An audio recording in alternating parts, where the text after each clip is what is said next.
पहला प्रश्न है, ज्ञाता, ज्ञान और ज्ञेय में क्या फर्क है? Doctor professor Ved Prakash Malhotra, Chandigarh. ज्ञाता, ज्ञेय और ज्ञान,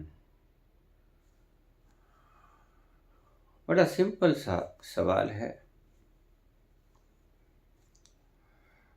आप सिनेमा हॉल में बैठे फिल्म देख रहे हो।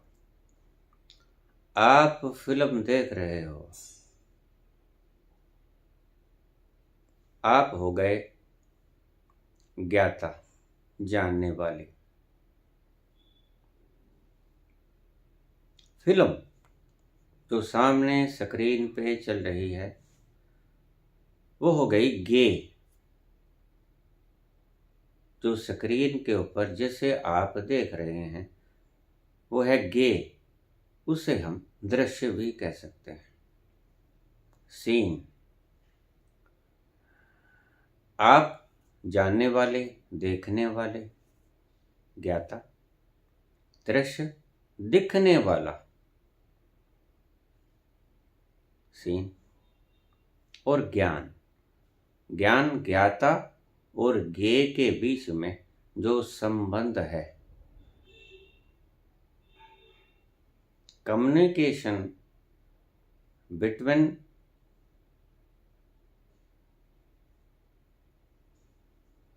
सीकर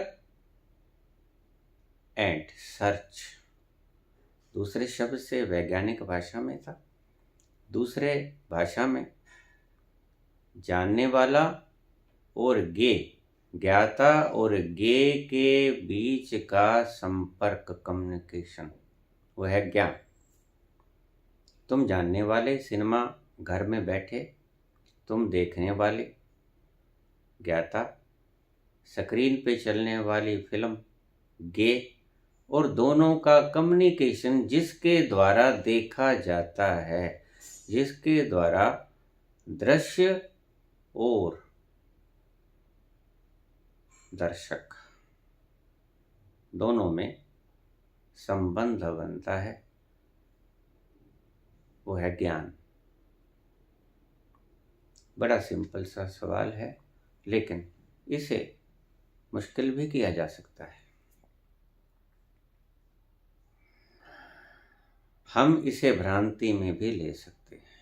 हम फिल्म देख रहे हैं, हम फिल्म देख रहे हैं। फिल्म तो हो गई ज्ञेय, हम देखने वाले हो गए ज्ञाता। और जो दिख रहा है हमारे बीच का कम्युनिकेशन हो गया ज्ञान। लेकिन इसको अगर एंटायर स्टडी के रूप में देखा जाए तो ये शरीर, इसके भीतर बैठे हुए आप, ये आंखों के द्वारा देखा हुआ, आप भीतर बैठे हुए तमाम इंद्रियों के क्रियाकलाप को देख रहे हो। तुम भीतर बैठे हुए साक्षी, देखने वाले तो हो गए ज्ञाता। ध्यान से समझ लेना, शब्द सूक्ष्म है। तुम बैठे हुए अपने भीतर, तुम हो गए ज्ञाता। ज्ञान का हो रहा है तुम्हें, किस चीज का ज्ञान हो रहा है? कान के द्वारा सुन रहे हो, ये ज्ञान है। श्रवण ज्ञान है। दर्शन, आंख के द्वारा देखा गया, दर्शन है। मुंह के द्वारा बोला गया, जीवा के द्वारा प्रवचन, बोलना है। नाक के द्वारा सूंघा गया, स्मेल। और ये चीजें जो देखी गई वो है ज्ञान, यानी सुनना, देखना, सूंघना, स्पर्श करना, यह है ज्ञान। स्पर्श ज्ञान, श्रवण ज्ञान, दर्शन ज्ञान और उच्चारण, यह है ज्ञान।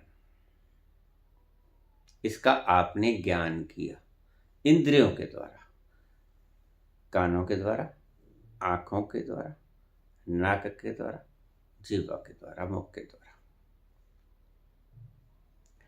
जो इस श्रवण को सुन रहा है, जो इस दृश्य को देख रहा है, आंखों के द्वारा, कानों के द्वारा सुन रहा है, जीवा के द्वारा बोल रहा है, और जीवा के द्वारा बोला हुआ, अब थोड़ा सा गहरा देख लेना, जीवा के द्वारा बोला गया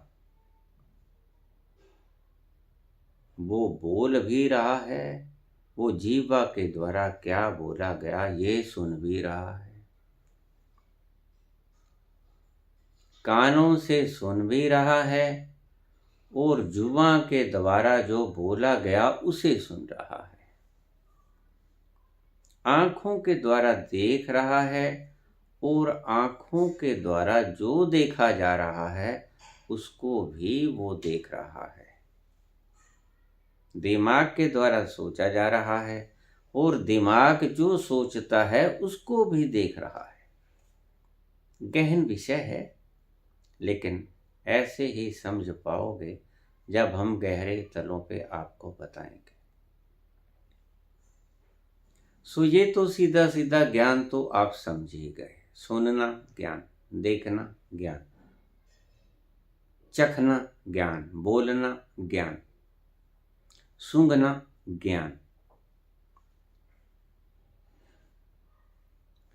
जो जाना गया दृश्य, हमने ये लाइट देखी, हमने ये छत देखी, ये पंखा देखा, ये सारा सामान देखा, ये कमरा देखा, ये क्या है? गे। यानी कि जो गे है वो सीनरी है, कलाकृति, वो गे है, जाना गया। और जो देख रहा है वो ज्ञानी, ज्ञाता, ज्ञाता कह लो, ज्ञानी कह लो। ज्ञाता तुम हो, तुम ज्ञाता हो, तुम इन सभी कर्म इंद्रियों को कर्म करते हुए देख सुन रहे हो, और जो देख रहे हो वो देखना, जो सुन रहे हो ये सुनना, जो बोल रहे हो वो बोलना, ये है ज्ञान। अब मेरे ख्याल में समझ आ गया होगा कि तुम ज्ञानी या ज्ञाता, जो तुम देख रहे हो वो दर्शन की प्रक्रिया, और जो देखा जा रहा है ऑब्जेक्ट, वो दृश्य, वो सीनरी, वो गे। दर्शक तुम, जो चीज दिखाई पड़ रही है वो ऑब्जेक्ट, तुम सब्जेक्ट, और जो इनके दोनों का संबंध स्थापित करता है वो process of communication. Process of communication उसे ज्ञान कहते हैं। मेरी दृष्टि में इतना सा ही प्रश्न पूछा होगा, ज़्यादा गहराई मैं इस प्रश्न में देख नहीं रहा हूँ। मैंने बाहरी तल से भी आपको समझा दिया, भीतरी तल से भी आपको समझा दिया।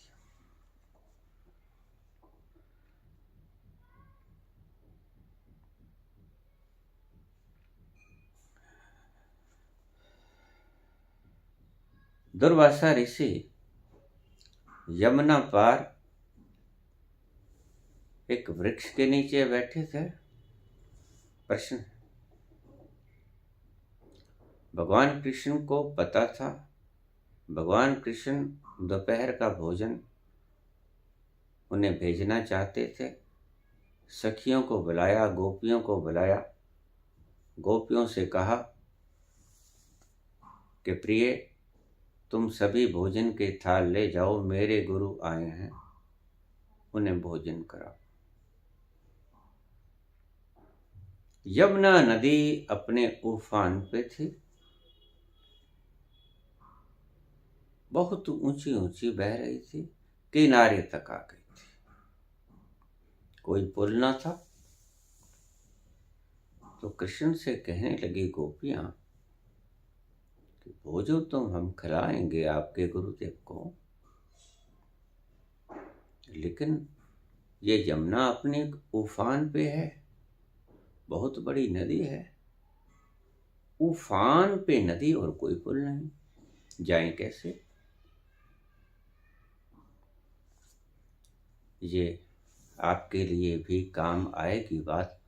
आपके ज्ञान, ज्ञाता और ज्ञेय के संबंध में भी इसमें बहुत गहराई है, इसलिए ध्यानपूर्वक सुनिएगा। पुल नहीं है, आपके गुरु को भोजन कराना है, यमुना नदी उफान पे है, डूब जाएंगे, गहरी बहुत है। कृष्ण कहने लगे कोई बात नहीं, तुम्हें एक मैं मंत्र बताता हूं, उस मंत्र को बोल देना, यमुना तुम्हें रास्ता दे देगी। यमुना का उफान बैठ जाएगा, शांत हो जाएगा। मंत्र क्या है? मंत्र यह है, देवियों, तुमने माता यमुना से प्रार्थना करनी है कि अगर हमारा प्रेमी प्रियतम कृष्ण, हमारा प्यारा कृष्ण बाल ब्रह्मचारी है, अखंड ब्रह्मचारी है, तो हे माँ हमें रास्ता दे दो। गोपियां तो घबराई, मिल लिया रास्ता, एक दूसरे की तरफ देखी हंसी, ये तो डुबाने का काम कर दिया इसने। कृष्ण भगवान कहते हैं और कई बार कहते हैं कि आंखों देखी कानों सुनी तो बात गलत हो भी जाती है, लेकिन आंखों देखी बात गलत नहीं होती। और गोपियां जानती थी उनके ब्रह्मचर्य को अच्छी तरह से, गोपियों से भली भांति, सखियों से भली भांति उनका ब्रह्मचर्य, अखंड ब्रह्मचर्य, बाल ब्रह्मचर्य, और कौन परख सकता था? कामदेव की साक्षात मूर्ति, इतना सुंदर घुंघराले बालों वाला, मन को मोह लेने वाला, सुधि को विसार देने वाला, ये मुरली को बजाने वाला कृष्ण कन्हैया बाल ब्रह्मचारी। हंसने लगी तो कृष्ण कहने लगा हंसो मत, जब यमुना मैया से बोल दो, अगर हमारा प्रियतम कृष्ण बाल ब्रह्मचारी है, अखंड ब्रह्मचारी है, उसने स्वप्न में भी कभी सोचा न हो ब्रह्मचर्य को तोड़ने की बात, तो हे माँ हमें रास्ता दे दे।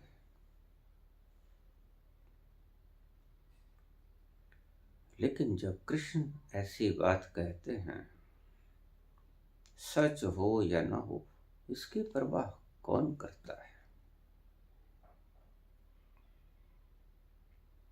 चल पड़ी हाथ में भोजन की थालियां लेकर,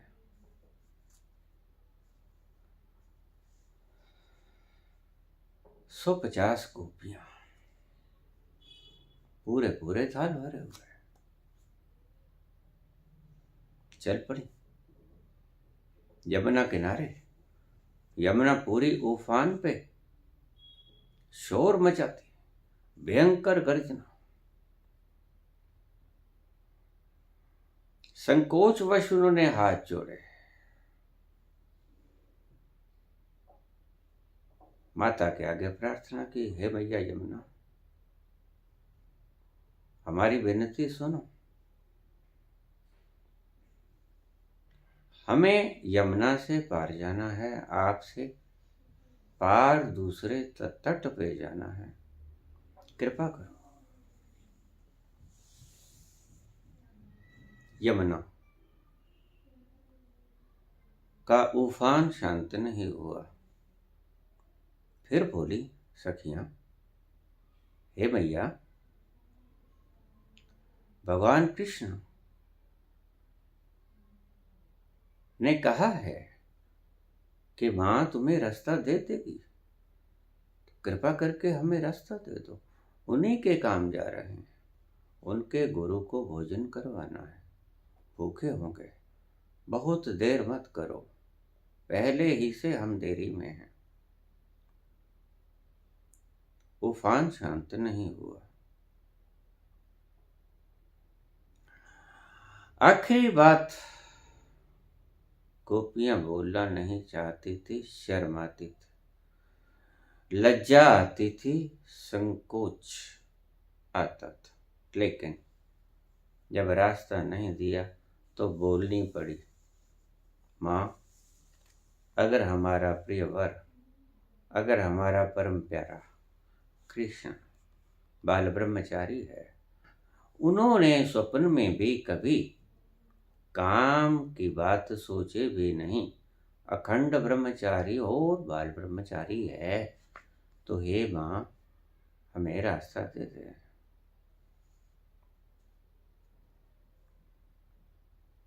यमुना हट गई, उफान शांत हो गया, रास्ता बना दिया गया, लंबा चौड़ा रास्ता बना दिया गया। किंग कर्तव्य विभोर, हैरानी जनक चेतना लिए गोपियां एक एक करके यमुना से पार होकर दूसरे तट पर चली गईं। परेशान, सर्दी का महीना, माथे पर पसीने की बूंदें। ये क्या हुआ? ये कैसा चमत्कार! अब तक तो इस रंगीले ने, इस रसीले ने जिस जादू में हमें बांधा बांधा, लेकिन आज तो सब देखा सुना बेकार। ये क्या चमत्कार!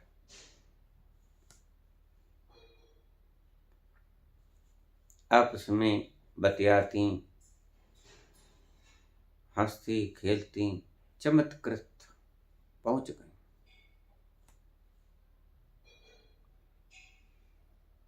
सामने दुर्वासा ऋषि समाधि मग्न आनंद की अवस्था में आनंद पान कर रहे थे।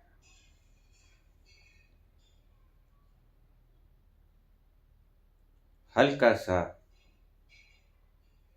खटका किया, जागे, आंखें खोली दुर्वासा ने, आशीर्वाद की मुद्रा में हाथ उठाया, देवियों, कैसे क्यों आई हो? प्रभु आपका नाश्ता लेके आए, लो।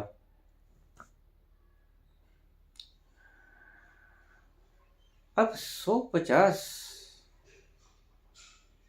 गोपियां थाल भरे हुए एक एक करके लाइन में आती रही, दुर्वासा खाते रहे,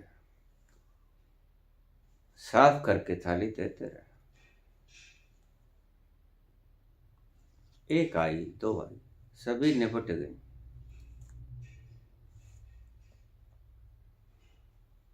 दुर्वासा ने डकार मारी।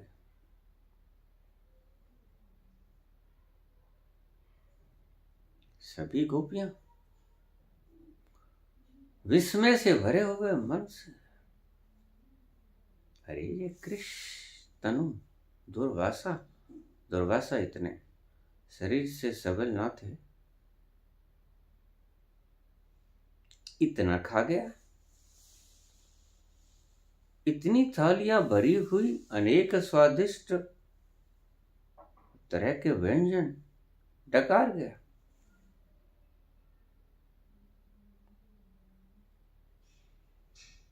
आशीर्वाद दिया, कल्याणमस्तु।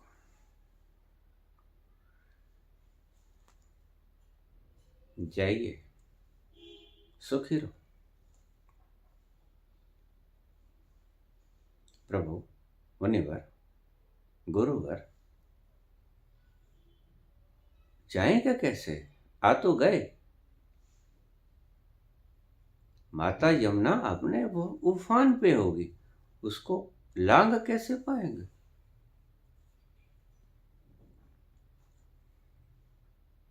दुर्वासा बोले, देवियों, माता यमुना से प्रार्थना कर देना हाथ बांध के कि हमारे परम प्यारे रसीले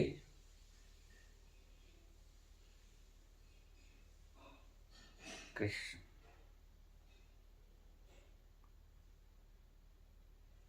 के गुरु दुर्वासा पवनाहारी हैं, सिर्फ पवन का सेवन करते हैं, कभी कुछ नहीं खाया। जब से जन्म में कभी कुछ ही नहीं खाया, भोजन तो किया ही नहीं। उपवासी हैं यदि दुर्वासा,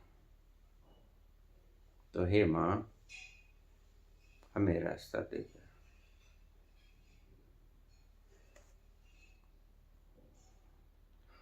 कुछ गोपियां तो गिरते गिरते बची,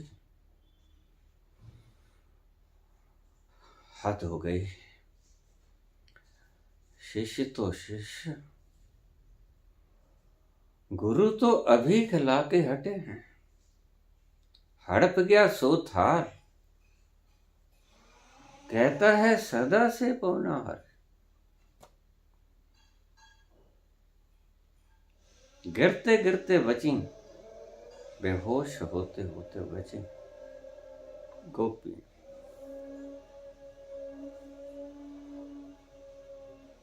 कुछ कहने की जरूरत नहीं थी। दुर्वासा के आगे कोई कुछ बोल पड़ता, ये कैसे संभव था? एक बार कृष्ण ने किसी बात की तौहीन कर दी, तौहीन नहीं, उनकी किसी इच्छा को पूर्ण करने में थोड़ी देरी कर दी। कोई वस्तु मंगाई थी, वो थोड़ी देरी करते। दुर्वासा कहने लगे, कैसे करो? लाओ रुक्मणी को, चेहरे के ऊपर मक्खन मलो,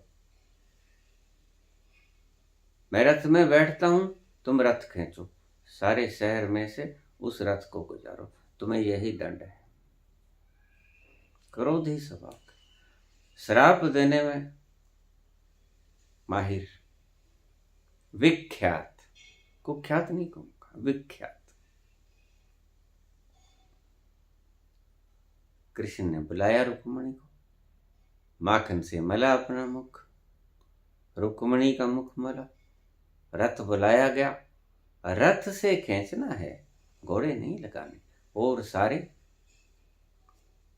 फेरी लगानी है। बैठ गया दुर्वासा, एक तरफ रुक्मणी एक तरफ कृष्ण, सारा शहर घुमाया। देखने वालों ने अजीब नजारा देखा, वापस आ गए। उनके क्रोध से कौन वाकिफ नहीं था, न जाने क्या कह दे, और वाक सिद्धि थी। तत्क्षण पूरा हो जाता।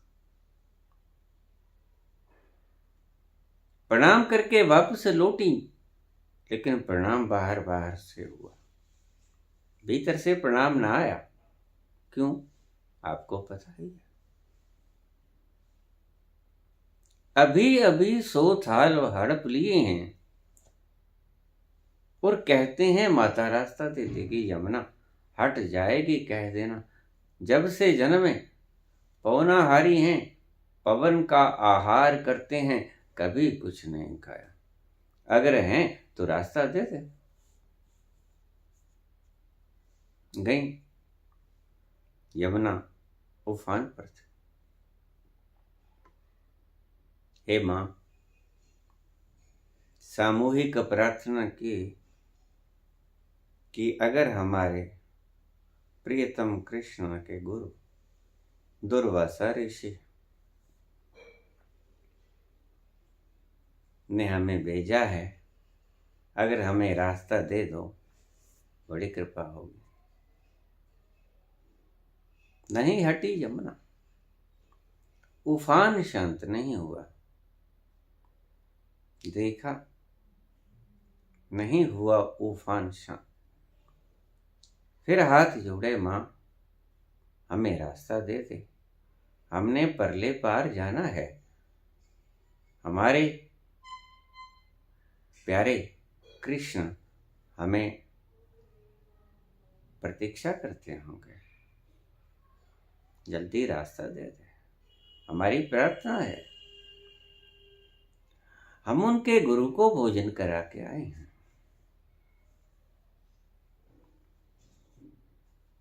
यमुना ने फिर भी रास्ता नहीं दिया। टस से मस नहीं हुई यमुना।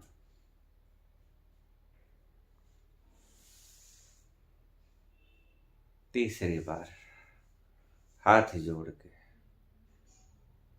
खड़ी हो गई गोपियां, कहने लगी, माता यदि दुर्वासा ऋषि हमारे परम प्रिय वो घुंघराले, वो रसीले केसों वाले, वो कमल नयन, वो सुंदर मूर्ति, वो बेसुध करने वाली तस्वीर, उनके गुरु दुर्वासा जब से जन्मे कभी कुछ नहीं खाया। पवनाहारी, पवन को खाकर ही जीते हैं, पवन से ही शरीर चलता है, कभी कुछ खाए नहीं है। तो हे मां, कृपा कर दे, हमें रास्ता दे दे, हमने परले पार जाना है।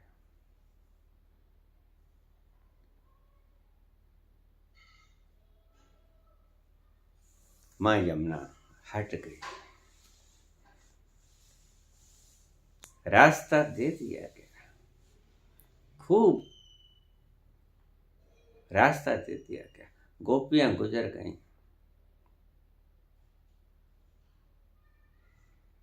लेकिन दिमाग चकरा गया,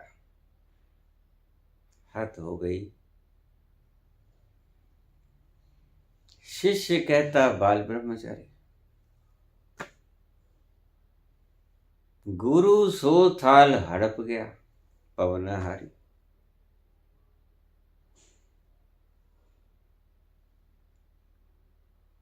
दिमाग खराब हो गया। ये आध्यात्म की बातें, लाखों ही पंडित, करोड़ों ही सियाने, खुदा की बातें तो खुदा ही जाने।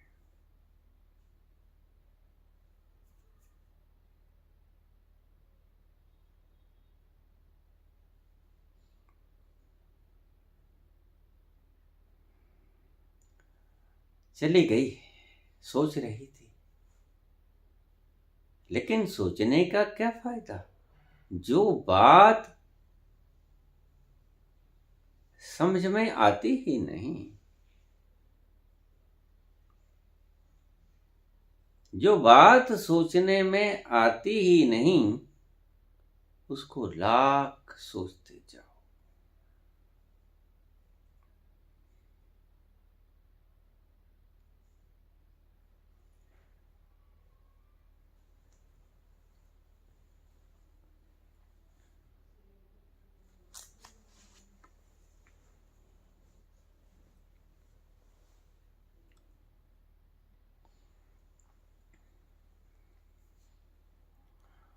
जो बात दवा से हो न सके, वो बात दुआ से होती है। इनके गहरे अर्थों को समझना। जो बात दवा से हो न सके, तुम चाहते हो अपनी बुद्धि से इस समस्या को हल करना। दवा बुद्धि से बनती है, बुद्धि दवा की खोज करती है। जो बात दवा से हो न सके, वो बात दवा से होती है, वो समर्पण से हो जाती है। जो बात दवा से हो न सके, वो बात दुआ से होती है। जब कामिल मुर्शिद मिलता है तो बात खुदा से होती है, खुदा से बात होती है जब कामिल मुर्शिद मिलता है। सोचे सोच न हो गई, ये सोचे लख बार।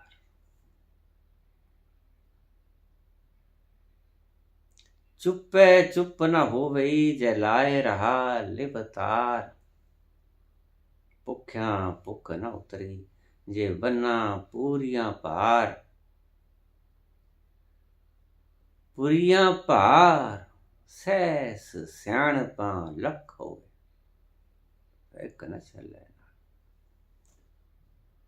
तुम्हारी सियाणप, तुम्हारी बुद्धि काम नहीं देती। बुद्धि को एक तरफ रख देना होता है। क्या करोगे? दुर्वासा 100 थाल खाके उन देवियों से कह देते हैं, कह देना, लड़ाओ दिमाग।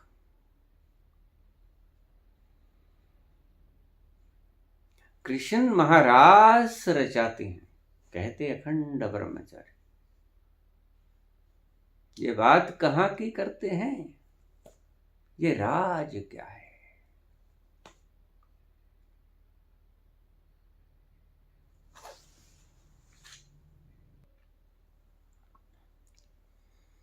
तो बाबा नानक कहते हैं कि ये तुम्हारी समझ से परे की बात है, इसको खोपड़ी से हल न करना।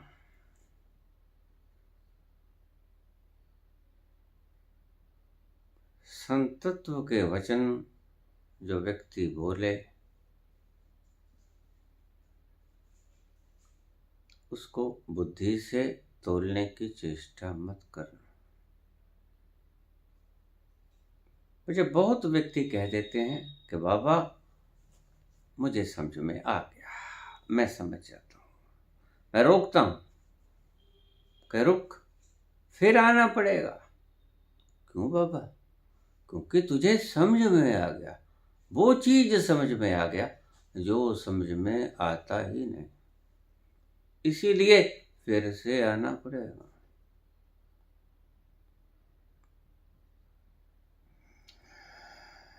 दिले नादां तुझे हुआ क्या है? दिल हार जाता है, दिल छटपटाता है जब बुद्धि के पास कोई हल नहीं होता। बुद्धि समर्पण करती है तो मसला हल होता है। जब बुद्धि समर्पण नहीं करती तो दिल में दर्द होता है। दिले नादां तुझे हुआ क्या है? आखिर इस दर्द की दवा क्या है? ये क्यों नहीं हल होता मसला? ये क्या है? ये क्या हो गया? ये हमारे सामने 100 थाल खा गया और वो न हारी। और ये गोपियों के साथ रोज महारास रचाता है, अखंड ब्रह्मचारी, बाल ब्रह्मचारी।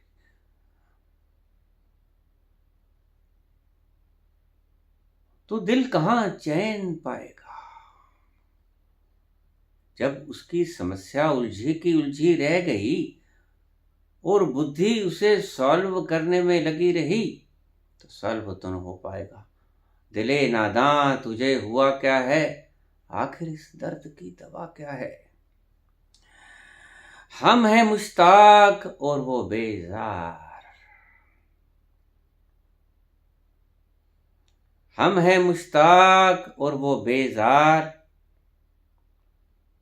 या इलाही ये माजरा क्या है?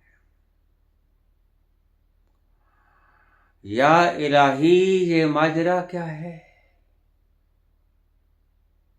हम क्या देख रहे हैं? अरे चट कर गया ये सोथार, और कहता है पवना हारी, और कहता बोल देना यमुना से, अगर दुर्वासा पवना हारी है मां रास्ता दे दे, और रास्ता दे देती है।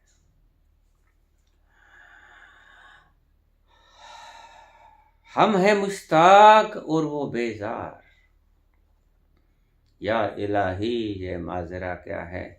ये इलाही के ऊपर ही छोड़ना पड़ेगा, तुम्हारी बुद्धि काम ना कर पाए। या इलाही ये माजरा क्या है, तू ही बता।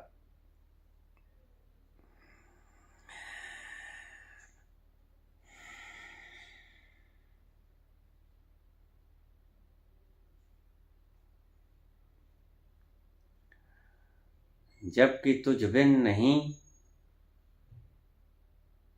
जबकि तुझ बिन नहीं कोई मौजूद, जबकि तुझ बिन नहीं कोई मौजूद, फिर ये हंगामाए खुदा क्या है? क्यों हंगामा करते हो खुदा का, जब तुम खुद ही खुदा हो? सो थाल का गए और पवना हारे। या इलाही ये माजरा क्या है?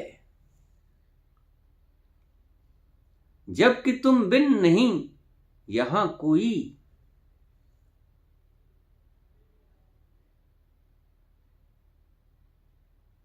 जबकि तुम बिन नहीं यहां कोई, फिर ये हंगामाए खुदा क्या है? क्यों हंगामा कर रखा है खुदा के नाम पे, जब तू ही है? जब तुम बिन नहीं कोई, तो फिर ये हंगामाए खुदा क्या है? या इलाही ये माजरा क्या है?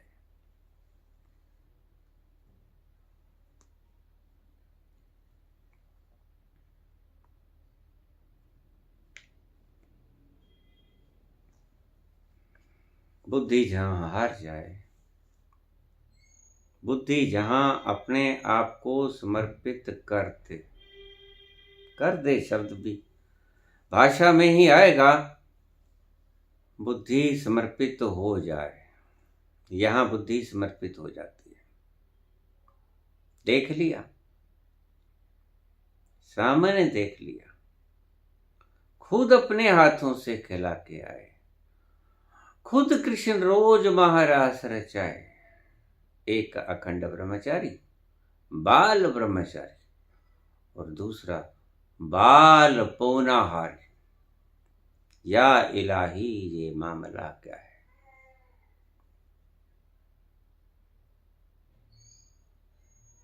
अब इसको हल क्या करोगे?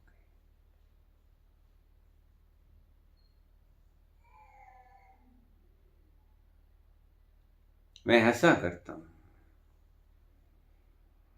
मेरे प्रवचन कम लंबे होते हैं, लोगों के कमेंट ज्यादा बड़े होते हैं, और कमेंट करते करते लिख देते हैं कि मेरी दृष्टि में मेरा मानना है, जानना कुछ नहीं। और मैं सदा कहता हूं कि मानो कुछ भी ना जानो, मानने से कुछ न होगा, वो परम प्यारा न मिलेगा, वो फूल न खिलेगा शांति का, वो उपवन न महकेगा, जब तक तुम जानोगे नहीं। और तुम हो कि मानते ही चले जाते हो।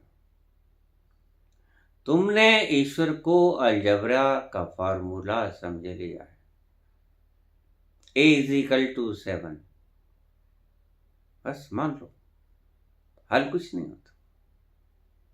यद्यपि तुम सदा ही हल कर दिया करते हो, लेकिन हल कुछ नहीं होता। किसी बात का तुम्हारे पास जवाब नहीं, यद्यपि सब बातों का जवाब तुम दे देते हो।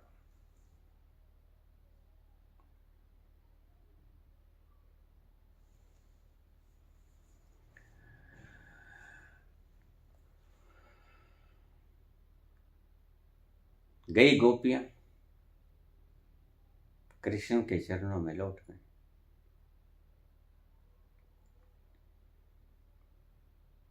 आंखों में अश्रुधारा,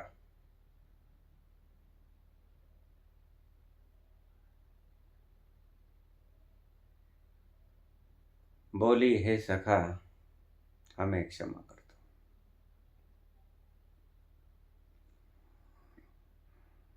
हम जो समझे बैठे थे वो झूठ था। आज पता चला कि कानों देखा कानों सुना तो झूठ हो ही जाया करता है, आंखों देखा भी झूठ हो जाया करता है। प्रियतम, आज आंखों देखा झूठ हो गया,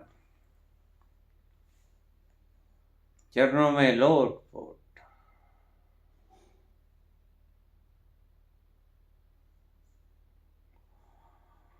कहाँ ढूंढे उसे,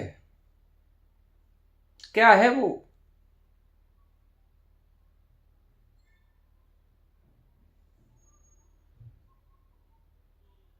कोई खोपड़ी काम नहीं करती।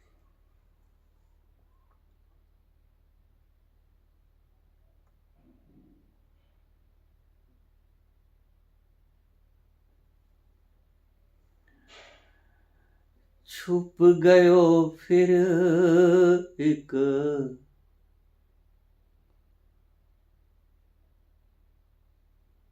तान सुना के, कहाँ गयो एक बान चला के, कहाँ गयो एक बान चला के। छुप गयो फिर एक तान सुना के, कहाँ गयो एक बान चला के, कहाँ गयो एक बान चला के। गोकुल ढूंढा मैंने मथुरा ढूंढे, गोकुल ढूंढा मैंने मथुरा ढूंढी, कोई नगरिया ना छोड़ी रे,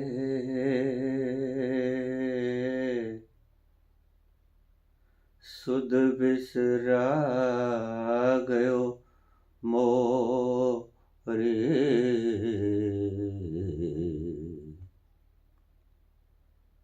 वो काला एक बांसुरी वाला, वो काला एक बांसुरी वाला, सुध बिसरा गयो मोरी रे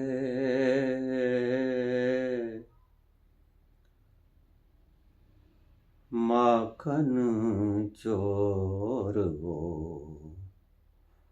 नंद किशोर जो, माखन चोर वो नंद किशोर जो, कर गयो मन की चोरी रे सुध बिसरा गयो मोरे, वो काला एक बांसुरी वाला। कहाँ गयो एक वाण चला गया, छुप गयो फिर एक तान सुना गया। गोकुल ढूंढा मैंने मथुरा ढूंढी, कोई नगरिया न छोड़ी रे सुध बिसरा गयो मोरी रे, वो काला एक बांसुरी वाला।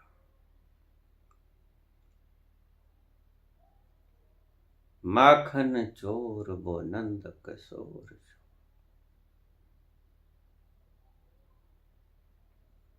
कर गयो मन की चोरी रे सुध बिसरा गयो मोरी रे, वो काला एक बांसुरी वाला।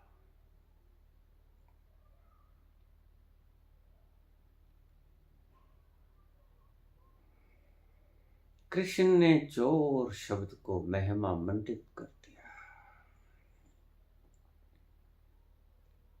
गोपियां उसके चरणों में लोटपोट। क्या करें, कहां जाएं?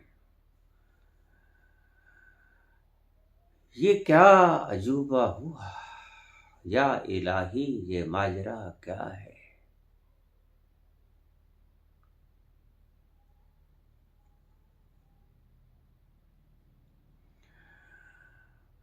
लेकिन ये माजरा सुलझेगा तब खोपड़ी रख दोगे जब।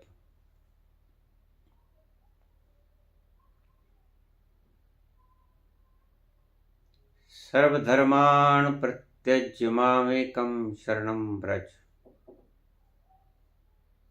सभी धर्मों को छोड़ के हे अर्जुन मेरी शरण में आ जा। अहम त्वां सर्व पापेभ्यो मोक्षयिष्यामि मा शुचः, मैं तुझे सभी प्रकार के दुखों से मुक्त कर दूंगा।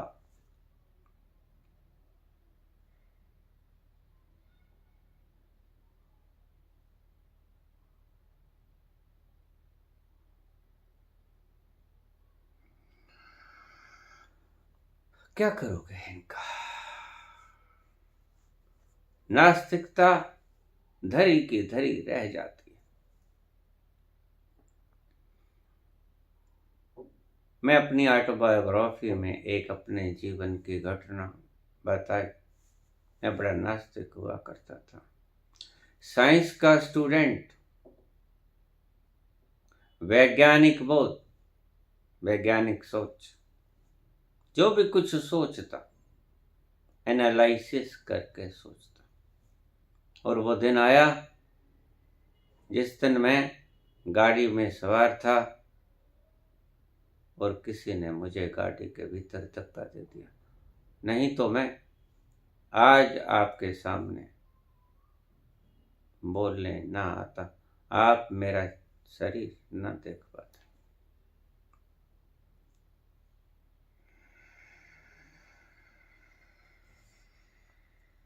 हम है मुश्ताक और वो बेजार, हम हैं मुश्ताक और वो बेजार।